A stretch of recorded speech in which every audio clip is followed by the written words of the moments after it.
दोस्तों, आज दिल्ली के पूर्व मुख्यमंत्री अरविंद केजरीवाल ने प्रेस कॉन्फ्रेंस कर बीजेपी के चुनावी घोटाले को पूरी जनता के सामने उजागर किया है। अरविंद केजरीवाल ने प्रेस कॉन्फ्रेंस में कहा कि नई दिल्ली विधानसभा में 5000 वोट काटने की एप्लीकेशंस आई हैं। जब उन्होंने चुनाव आयोग से शिकायत की और 90 लोगों को बुलाया गया जिन्होंने वो एप्लीकेशंस दी, उस 90 में से केवल 18 लोग आए और 18 लोग सीधे सीधे मुकर गए। उन्होंने बोला कि हमने एप्लीकेशन दी ही नहीं, हमारे नाम से किसी और ने एप्लीकेशन दी है। तो अरविंद केजरीवाल ने बोला कि सबसे बड़ा घोटाला है नई दिल्ली विधानसभा में 5,500 वोट काटने की एप्लीकेशन आई हैं। इसके अलावा 13,000 नए वोट ऐड करने की एप्लीकेशन आई हैं। उन्होंने बोला जो नई दिल्ली विधानसभा है वहां 1 लाख के करीबन वोट है, मतलब बड़ी छोटी वो कॉन्स्टिट्यूएंसी है, बड़ी छोटी विधानसभा है। और वहां अगर 18% वोट इधर से उधर हो गए तो इलेक्शन लड़ने का कोई सवाल नहीं उठता। इलेक्शन केवल नाम मात्र की होगी, इलेक्शन में कोई बेनिफिट नहीं होगा क्योंकि 18% वोट बहुत ज्यादा वोट होते हैं। उन्होंने बोला 5,000 कटवाने की और 13,000 नए वोट ऐड करने की। उन्होंने बोला कि बीजेपी ने बगल की स्टेट्स, आगे पीछे की जो राज्य हैं, वहां से लोगों के नाम उसमें डलवाने का एक बहुत बड़ा षड्यंत्र रचा जा रहा है ताकि उनको इस इलेक्शंस में हराया जा सके। नई दिल्ली विधानसभा के अंदर 15 दिसंबर के बाद से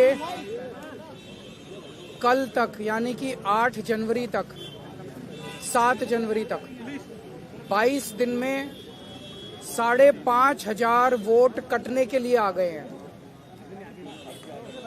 टोटल वोट 1 लाख हैं नई दिल्ली विधानसभा में और 5,500 मतलब 5.5% वोट कटने के लिए 22 दिन में, पिछले 22 दिन में आ गए हैं। उसके पहले नहीं आए थे इतने। तो जाहिर तौर पे ये वोट गड़बड़ हैं, ये एप्लीकेशंस गड़बड़ हैं। इलेक्शन, नीचे के इलेक्शन अधिकारियों ने जब इन पे सुनवाई की और उन लोगों को बुलाया गया जिन लोगों के नाम से वोट काटने की एप्लीकेशन दी गई थी, उन सारे लोगों ने जितने आए सबने कहा हमने तो ऐसी एप्लीकेशन नहीं दी है, हमारे नाम से फर्जी एप्लीकेशन दी गई है। सबने जितने आए 89 लोगों ने अप्लाई किया है 5,500 एप्लीकेशन के लिए। उन 89 में से 18 लोग आए इलेक्शन कमीशन, 18 के 18 लोगों ने कहा कि हमने एप्लीकेशन नहीं दी। इसका मतलब बहुत बड़े स्केल पे स्कैम चल रहा है, बहुत बड़ा फ्रॉड चल रहा है। दूसरा, उन्होंने इल्जाम लगाया कि प्रवेश वर्मा जो उनके खिलाफ नई दिल्ली विधानसभा में बीजेपी ने उतारे हैं कैंडिडेट, वो सरेआम पैसे बांट रहे हैं और उन्होंने जॉब्स कैंप लगाया है और कई लोगों की रजिस्ट्रेशन की है। वो कह रहे हैं अपनी प्रेस कॉन्फ्रेंस में कि वो ट्वीट करके लोगों को बुला रहे हैं कि आइए जॉब कैंप हमने लगाया है और रजिस्ट्रेशन करिए। साथ ही में वो कह रहे हैं कि वो पैसे भी सरेआम बांट रहे हैं और हेल्थ कैंप्स लगाकर चश्मे बांटे जा रहे हैं। उन्होंने बोला कि इलेक्शन कमीशन के रूल्स, उनके जो रूल्स हैं वहां करप्ट प्रैक्टिसेस के अंतर्गत ये सारी चीजें आती हैं और प्रवेश वर्मा को इलेक्शन लड़ने से वंचित करना चाहिए। उन्होंने बोला ये करप्ट प्रैक्टिसेस के अंडर आता है। नई दिल्ली विधानसभा के अंदर प्रवेश वर्मा जी खुलेआम जॉब कैंप लगा रहे हैं, रजिस्ट्रेशन कर रहे हैं, खुलेआम पैसे बांटे जा रहे हैं, खुलेआम हेल्थ कैंप में चश्मे बांटे जा रहे हैं। 15 जनवरी को उन्होंने ऐलान किया है कि जॉब फेयर लगाए जाएंगे। ये सारे के सारे इलेक्शन कमीशन की अलग अलग रूल्स और ऑर्डर्स के तहत, इंस्ट्रक्शंस के तहत, ये करप्ट प्रैक्टिसेस के तहत आता है। दोस्तों, सबसे बड़ी बात यह है कि इस तरह की खबर अगर अपोजिशन पार्टी का कोई लीडर अगर ये पैसे इस तरह सरेआम, जिस तरह प्रवेश वर्मा पैसे बांट रहा है, अगर कोई अपोजिशन पार्टी का लीडर कोई ऐसा करे तो ना जाने कितनी सीबीआई, ईडी या कौन कौन सी एजेंसीज बीजेपी भेजकर उसको सीधा जेल में डाल दे। और यहां प्रवेश वर्मा सरेआम ट्वीट करके बुला रहा है और ट्वीट कर वो ये एक संदेश दे रहा है कि हम किसी से नहीं डरते। ईडी सीबीआई अपोजिशन के लिए है, बीजेपी के लिए कोई ईडी सीबीआई नहीं है।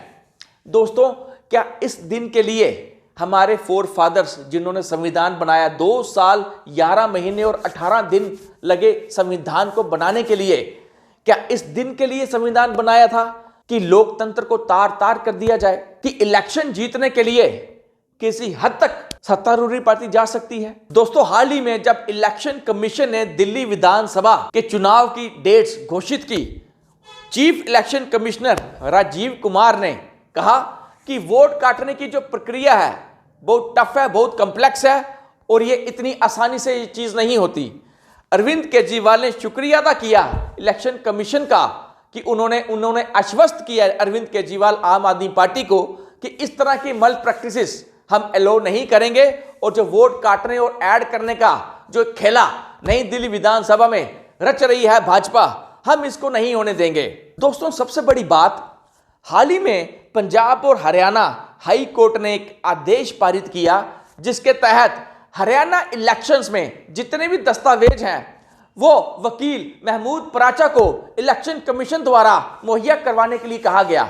लेकिन यह फैसला आने के बाद इलेक्शन कमीशन ने आनन फानन में अपने रूल बदल दिए और उन्होंने बोला कि सीसीटीवी फुटेज मुहैया नहीं कराई जा सकती, इससे लोगों की प्राइवेसी हनन होगी। दोस्तों, अगर यह चीज हुई है, जो इलेक्शन कमीशन ने अपने रूल बदले हैं, तो जो इलेक्शन कमीशन ने यह दावा किया कि इस तरह की मल प्रैक्टिसेस वोट कटवाने और वोट जोड़ने की हम अलो नहीं करेंगे, तो क्या इलेक्शन कमीशन पर भरोसा किया जा सकता है? अगर नहीं, तो क्या हम यह समझें कि अघोषित हिंदुस्तान में अघोषित पुतिन सिस्टम लागू हो चुका है? जिस तरह वहां रशिया में पुतिन सिस्टम लागू है, मनमानी अपनी होती है, पुतिन लगातार इलेक्शन जीत रहे हैं, क्या मोदी जी अघोषित पुतिन मॉडल यहां लागू कर चुके हैं? दोस्तों, अपनी राय जरूर रखें और आप ये बताएं, क्या लोकतंत्र इस तरीके से चलेगा? क्या हमारे फोर फादर्स ने स्वतंत्रता संग्राम की लड़ाई लड़ी इसी दिन के लिए कि एक दिन हिंदुस्तान आजाद होगा, बहुत बड़ी डेमोक्रेसी, बहुत बड़ा वो लोकतंत्र होगा, उसका बेहतरीन कॉन्स्टिट्यूशन बनाने के लिए 2 साल 11 महीने 18 दिन का वक्त लगेगा, लेकिन 2014 में मोदी सत्ता आएगी और उस लोकतंत्र को तार तार कर देगी? अपनी राय जरूर रखें। आपका बहुत बहुत शुक्रिया।